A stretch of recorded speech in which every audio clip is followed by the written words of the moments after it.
Eu peguei os dados de Alegrete aqui, desse estudo, não peguei de Livramento, porque os de Livramento ainda estão mais, os que eu tenho, né, mais defasados. Esse aqui já está um pouco, porque o salário mínimo, por exemplo, era de R$180, né, naquela época.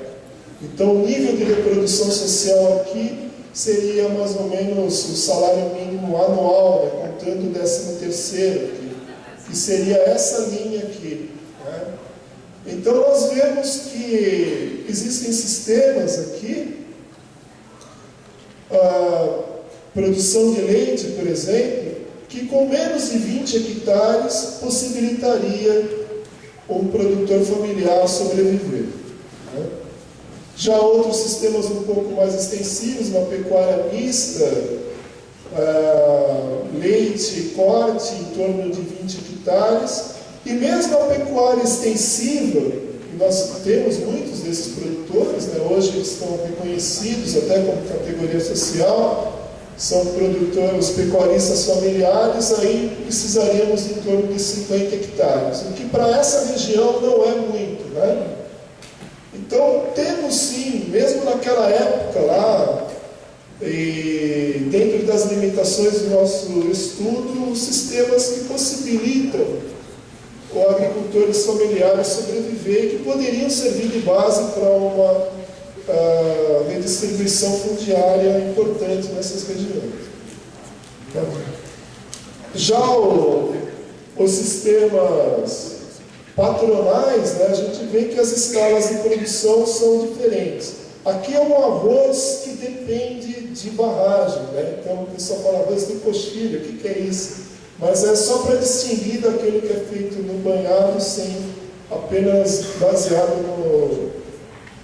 em sangas e cursos d'água. Esse aqui já precisaria de cerca de 80 hectares.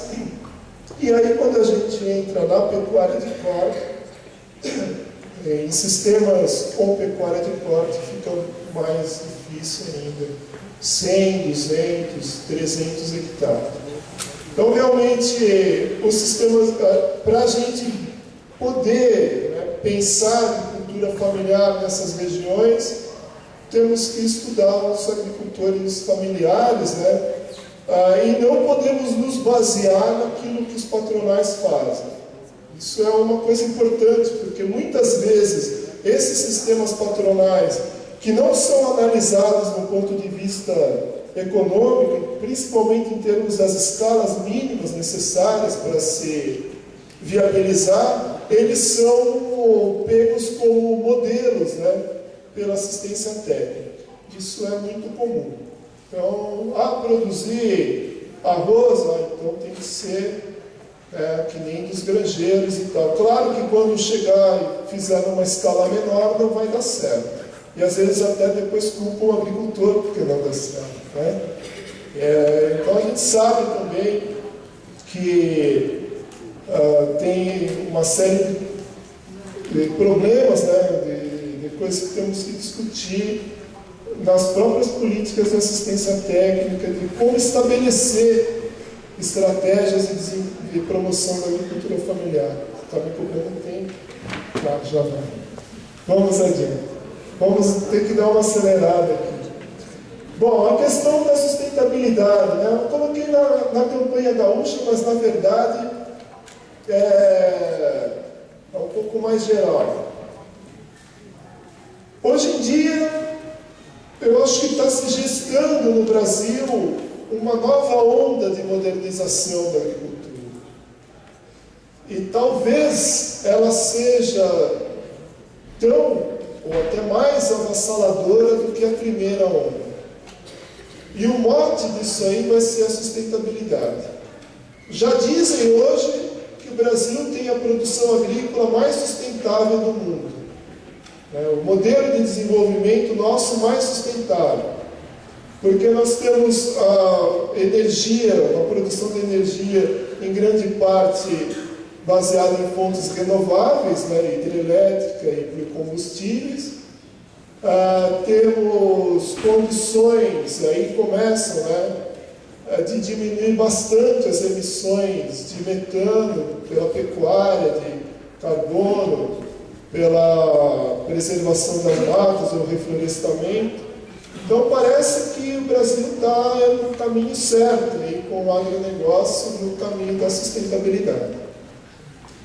Por outro lado, a gente tem também um reconhecimento crescente da importância da agricultura familiar.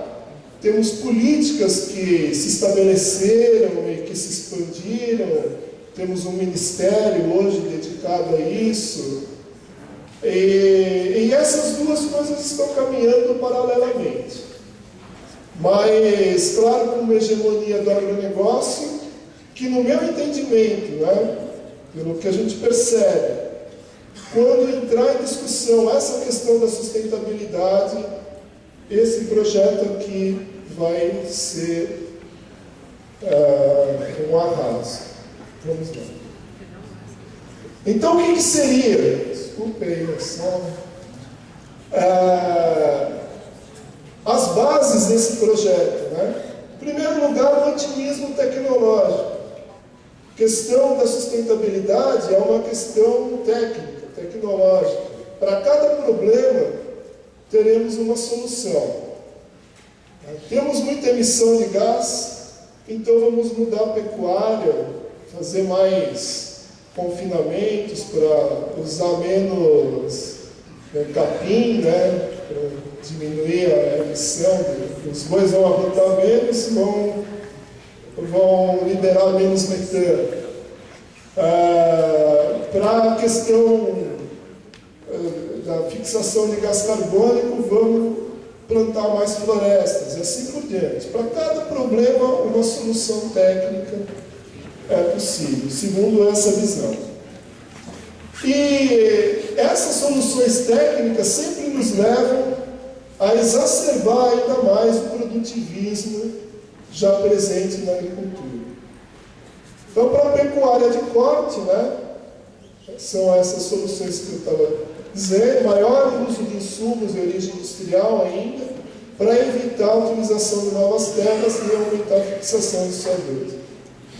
Maior uso de concentrados, aí poderíamos colocar também a questão das pastagens aqui, né, a renovação de pastagens, eliminar essas que estão degradadas. Tudo isso vem num pacotão que diz basicamente que nós já estamos no caminho da sustentabilidade e exacerbando a modernização, agora considerando essas variáveis ambientais, que a gente vai se tornar sustentável.